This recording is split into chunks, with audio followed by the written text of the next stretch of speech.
सुप्रभात प्रिय बच्चों। पिछले क्लास में शीर्षक बात अट्ठानी को हम लोग पढ़ रहे थे।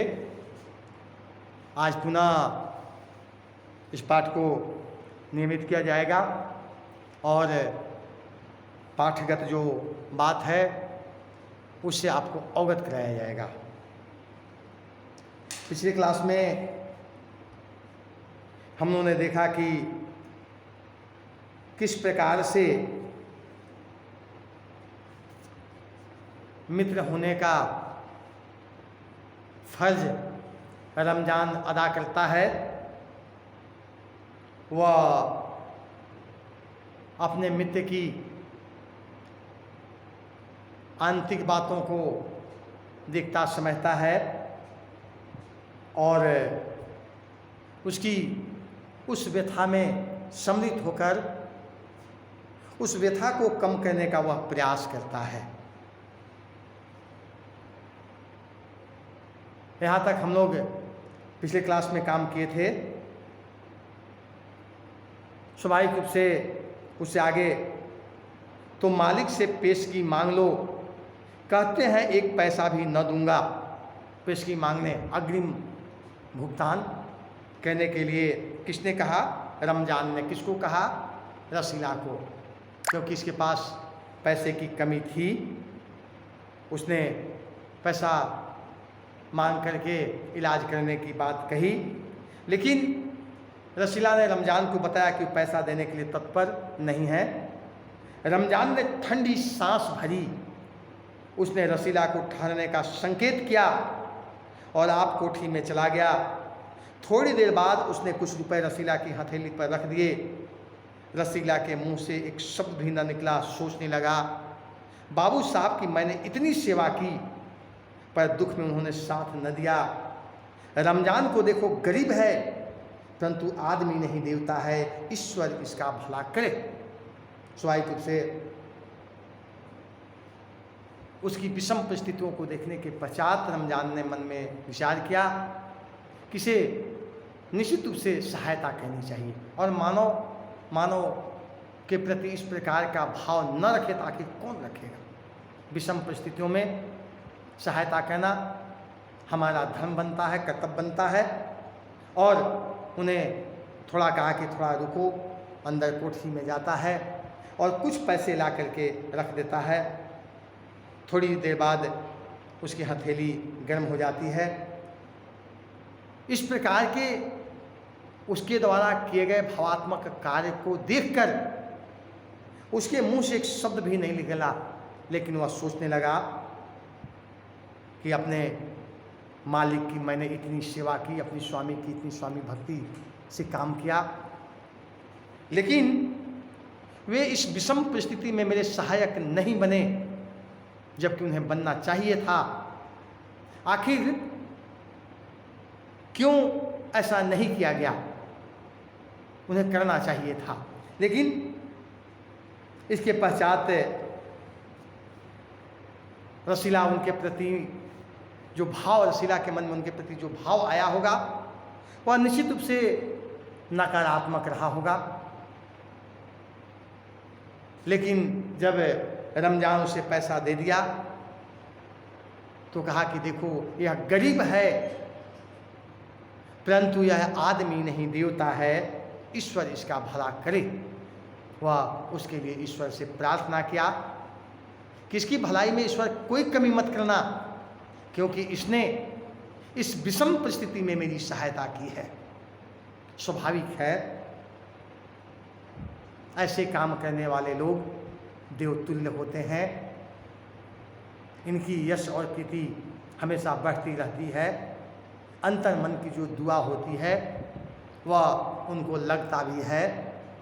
लेकिन जिस प्रकार की प्रकृति और प्रवृत्ति इंजीनियर बाबू जगत सिंह ने अपनाया, यह अमानवीय कार्य था। मानवता का सत्यम सूचक नहीं कहा जा सकता।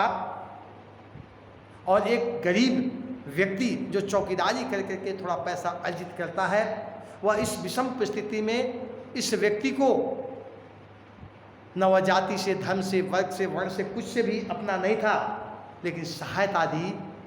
यह अपने आप में एक विचित्र सी बात है। इस प्रकार की मानवता के मूल मंत्र को हमें ग्रहण करना चाहिए और विषम परिस्थिति में पड़े हुए व्यक्ति के प्रति जो मनुष्य का कर्तव्य है उसका निर्वहन अवश्य करना चाहिए। स्वाभाविक रूप से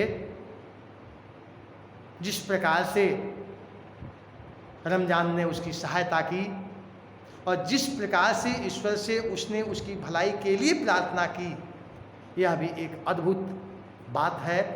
इसलिए यदि कोई व्यक्ति को हम देखें कि उसकी स्थिति सामान्य नहीं है, तो मानव होने के नाते मानवता के प्रति हमारा जो दायित्व और धर्म है उसका निर्वहन अवश्य करना चाहिए। इसके पश्चात इस रसीला के बच्चे स्वस्थ हो गए। उसने रमजान का ऋण चुका दिया, केवल 8 आने बाकी रह गए। रमजान ने कभी भी पैसे न मांगे, फिर भी रसीला उसके आगे आंख न उठा सका। स्वाभाविक है, उसके पैसे से रसीला के जो बच्चे थे वे स्वस्थ हो गए। रमजान का ऋण लगभग चुका दिया, लेकिन 8 आने पैसे उसके बाकी रह गए। रमजान ने कभी भी पैसे नहीं मांगे, लेकिन रसीला की जो आंख थी उसके सामने कभी उठ भी नहीं पाई। यह उसके किए गए कार्य की कृतज्ञता का ही भार था।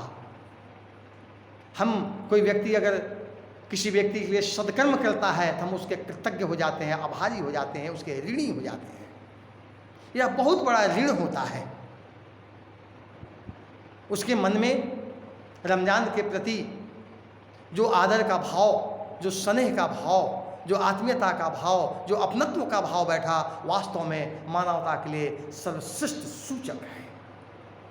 लेखक ऐसे सदकर्म करने वाले व्यक्ति के प्रति हम जो अपनी भावना व्यक्त करते हैं वह निश्चित रूप से शिष्ट होता है। रसीला भी इन आँखों से सम्मान का भाव व्यक्त करता रहा, सम्मान देता रहा, उसके किए गए कार्य के प्रति कृतज्ञता ज्ञापित करता रहा, कृतज्ञ होता रहा।